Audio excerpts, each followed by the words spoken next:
Hello and welcome to Historical Humans Reads, where we take primary sources and bring them to your screen. I'm Colum Coleman, and today we are reading from the Confessions of St Augustine, a 13-book autobiography by the titular saint.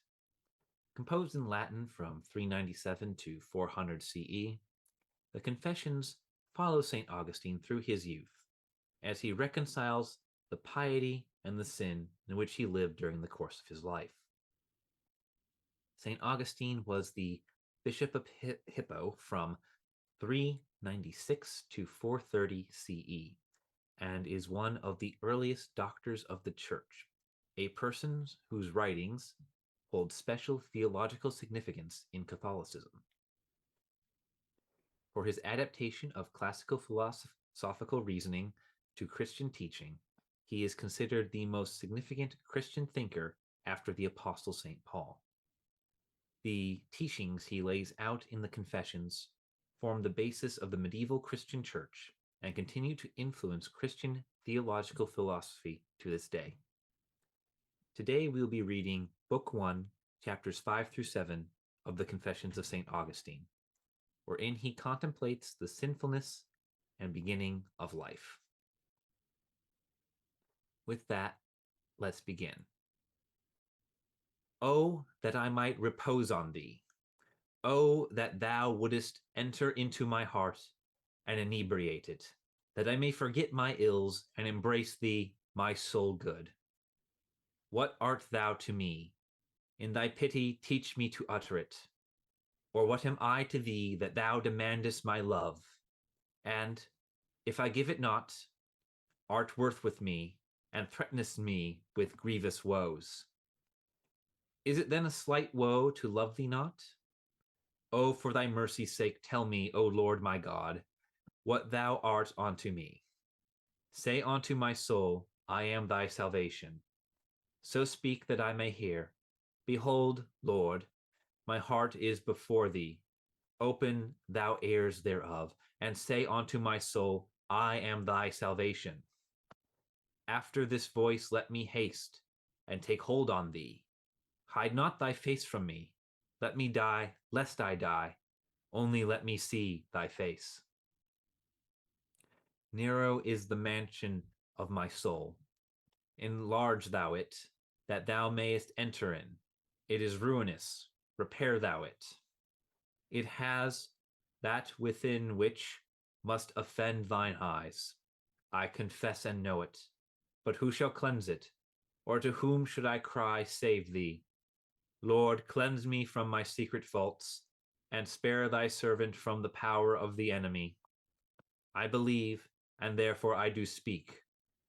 Lord, thou knowest. Have I not confessed against myself my transgressions unto thee, and thou, my God, hast forgiven the iniquity of my heart?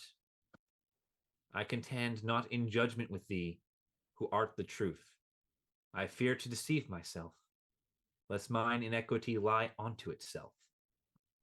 Therefore I contend not in judgment with thee, for if thou, Lord, shouldest mark iniquities, O Lord, who shall abide it? Yet suffer me to speak unto thy mercy, me, dust and ashes. Yet suffer me to speak, since I speak to thy mercy, and not to scornful man. Thou too, perhaps, despisest me, yet wilt thou return and have compassion upon me. For what would I say, O Lord my God, but that I know not whence I came into this dying life, shall I call it, or living death? Then immediately did the comforts of thy compassion take me up, as I heard, for I remember it not, from the parents of my flesh, out of whose substance thou didst sometime fashion me. Thus there received me the comforts of the woman's milk, for neither my mother nor my nurses stored their own breasts for me, but thou didst bestow the food of my infancy through them, according to thine ordinance, whereby thou distributest thy riches through the hidden springs of all things. Thou also gavest me to desire no more than thou gavest, and to my nurses willingly give me what thou gavest them. For they, with heaven-taught affection, willingly gave me what they abounded with from thee. For this is my good from them, was good from them. Nor, indeed, from them was it, but through them. For from thee, O God, are all good things, and from my God is all my health. This I since learned. Thou, through these thy gifts, within me and without, proclaiming thyself unto me. For then I knew but to suck, to repose in what pleased, and to cry at what offended my flesh, nothing more.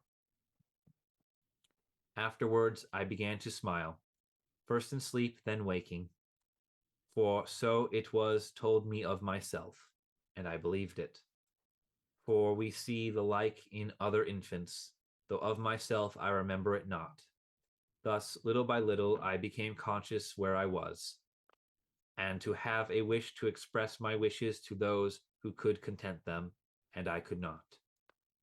For the wishes were within me, and they were without. Nor could they, by any sense of theirs, enter within my spirit. So I flung about at random limbs and voice, making the few signs I could, and such as I could, like, though in truth very little like, what I wished. And when I was not presently obeyed, my wishes being hurtful or unintelligible, then I was indignant with my elders for not submitting to me, with those owing me no service, for not serving me, and avenged myself on them by tears. Such have I learnt infants to be from observing them, and that I was myself such. They, all unconscious, have shown me better than my nurses who knew it.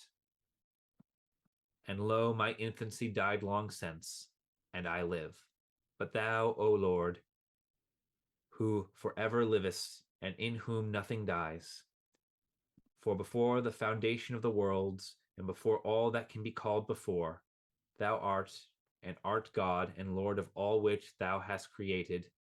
In thee abide, fixed forever, the first causes of all things unabiding, and of all things changeable. The springs abide in thee unchangeable, and in thee live the eternal reasons of all things unreasoning and temporal. Say, Lord, to me, thy suppliant. Say, all-pitying to me, thy pitiable one. Say, did my infancy succeed another age of mine that died before it? Was it that which I spent within my mother's womb? For of that I have heard somewhat, and have myself seen women with child. And what before that life again, O Lord, my joy? Was I anywhere or anybody? For this have I none to tell me, neither father nor mother, nor experience of others, nor mine own memory. Dost thou mock me for asking this, and bid me praise thee and acknowledge thee for that I do not know? I acknowledge thee, Lord of heaven and earth, and praise thee for my first rudiments of being and my infancy, whereof I remember nothing. For thou hast appointed that man should from others guess much as to himself, and believe much on the strength of weak females. Even then I had being and life, and at my infancy's close I could seek for the sins whereby to make known to others my sensations. Whence could such a being be, save from thee, Lord? Shall any be his own artificer? Or can there elsewhere be derived any vein which may stream essence and life into us, save from thee, O Lord, in whom essence and life are one? For thou thyself art supremely essence and life, for thou art most high and not changed. Neither in thee doth today come a close, yet in thee doth it come to a close, because all such things are also in thee. For they had no way to pass away unless thou upheldest them. And since thy years fail not, thy years are one today. How many of ours and our fathers' years have flowed away through thy today, and from it received the measure and the mold of such being as they had, and still others shall flow away, and so receive the mold of their degree of being. But thou art still the same, and all things of tomorrow, and all beyond, and all of yesterday, and all behind it, thou hast done today. Was it to me, though any comprehend not this?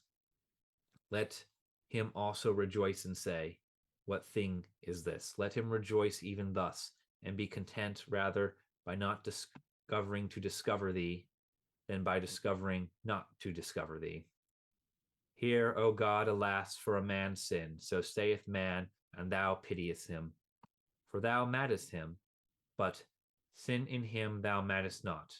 Who remindeth me of the sins of my infancy? For in thy sight none is pure from sin, not even the infant whose life is but a day upon the earth. Who remindeth me?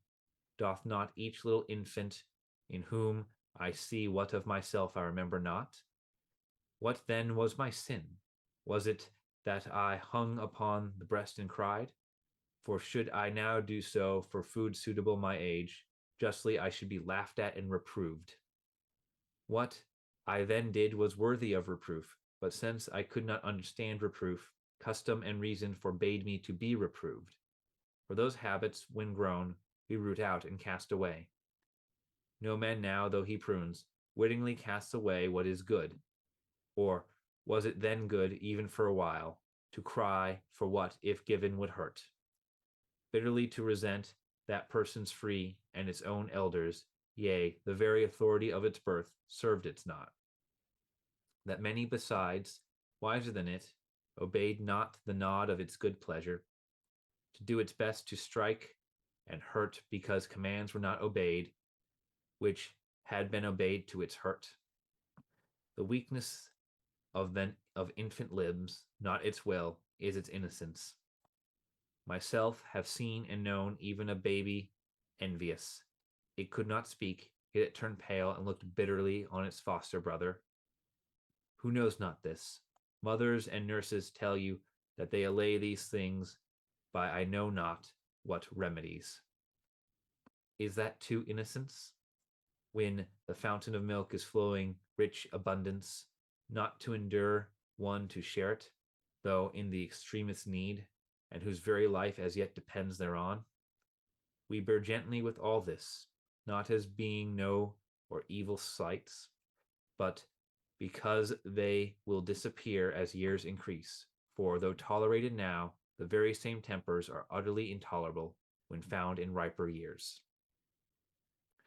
Thou then, O Lord my God, who gavest life to this my infancy, furnishing thus with senses, as we see, the frame thou gavest, compacting its limbs, ornamenting its proportions, and, for its general good and safety, implanting in it all vital functions, thou commandest me to praise thee in these things, and to confess unto thee, and sing unto thy name, thou most highest.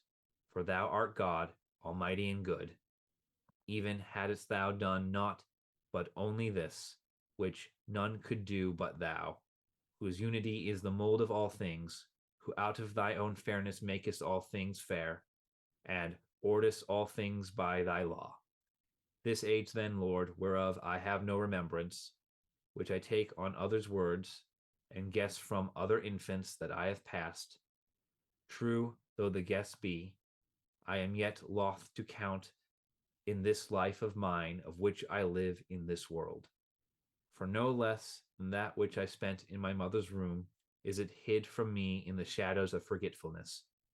But if I was shapen in iniquity, and in sin did my mother conceive me, where, I beseech thee, O my God, where, Lord, or when, was I thy servant guiltless? But lo, that period I pass by, and what have I now to do with that, of which I can recall no vestige? This has been an excerpt from the Confessions of St Augustine on Historical Humans Reads. If you enjoyed this video and would like to hear more excerpts from original texts, please follow or subscribe to us on your platform of choice. If there is a work you would like to hear, be sure to like the video and leave a comment listing it below. Thank you for listening.